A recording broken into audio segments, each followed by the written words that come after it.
Bonjour et bienvenue chez Chat DIY Couture. Aujourd'hui, nous allons transformer ce pull et réaliser un bonnet pour chien. À partir d'un pull en tricot, de nombreuses créations sont possibles. Housse de coussin, bonnet, tour de cou, moufle, jambière et même sac. Si le pull se tient bien, c'est beaucoup mieux. Ici, j'ai fait avec ce que j'avais, un pull léger, un peu lâche. Mais rien n'est impossible comme vous allez le voir.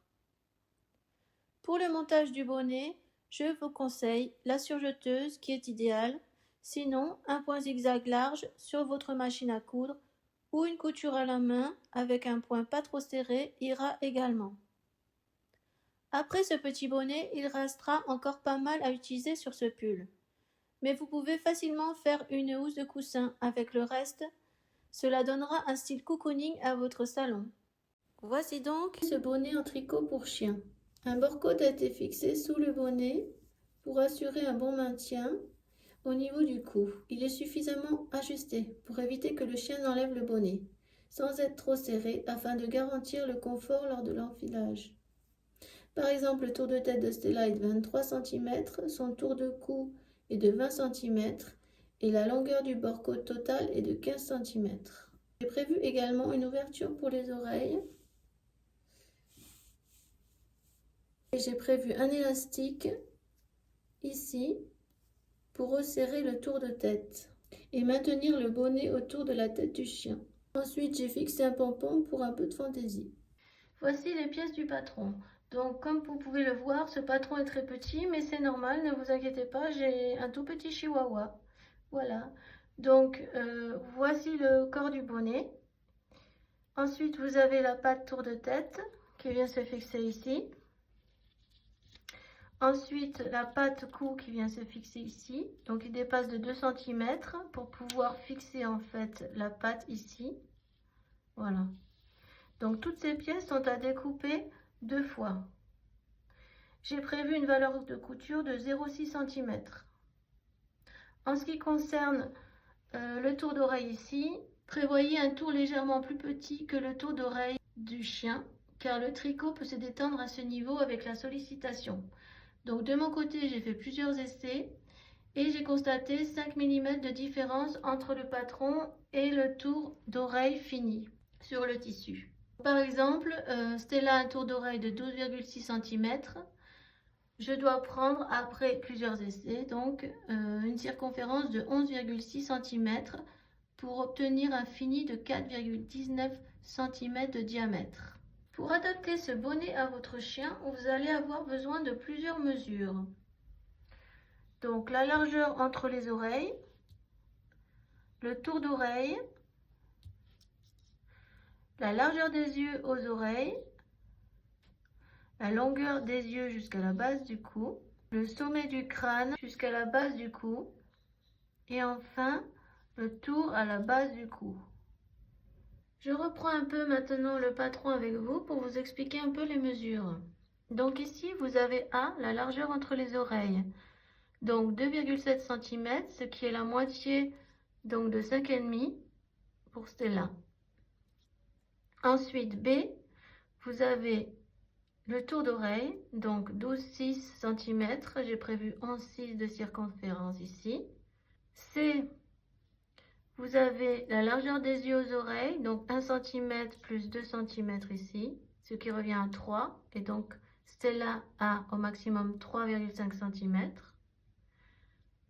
D, la longueur des yeux jusqu'à la base du cou, ici, ici, ici. Donc, 2 plus 10,2 plus 4, ce qui revient à 16,2, ce qui est à peu près la mesure de Stella, 16,7. Ensuite, E, nous avons 11,24 plus 4, 15,2. Donc, Stella a environ 14,5.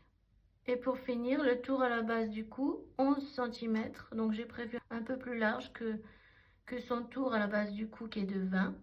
Mais c'est un choix. Donc, j'ai 22 cm au total. Une maille en tricot, une fois coupée, peut se déformer énormément à certains endroits. Pour cette raison, je vous conseille fortement de passer un fil de bâti pour marquer l'emplacement des oreilles et de faire un point zigzag par-dessus avant de découper l'intérieur. Les boucles de la maille ainsi seront maintenues. Voici pourquoi il est indispensable de stabiliser le bord avant de découper au niveau de l'emplacement des oreilles. Regardez à gauche, sans le point zigzag, comment l'ensemble peut aller jusqu'à se détendre, alors qu'à droite, cela reste en place.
Une fois que vous avez terminé d'assembler votre bonnet, vous allez le retourner sur l'envers comme cela et passer le bord côte que vous voyez là par-dessus. Voilà. Et vous allez le fixer par un point à la main tout autour de l'encolure. Alors les points doivent être lâches, pas trop serrés. Voilà. Une fois que vous avez fait ça, sur votre élastique, je vous conseille la petite épingle. Vous la passez dans votre couture de tour de tête, tout autour, et ensuite vous terminez par un nœud ici. Il vous restera plus qu'à fixer votre pompon sur le dessus, comme cela. Et voici la petite Stella avec son nouveau bonnet. J'espère que ce tuto t'a plu. Merci d'avoir regardé et à très vite pour une prochaine création.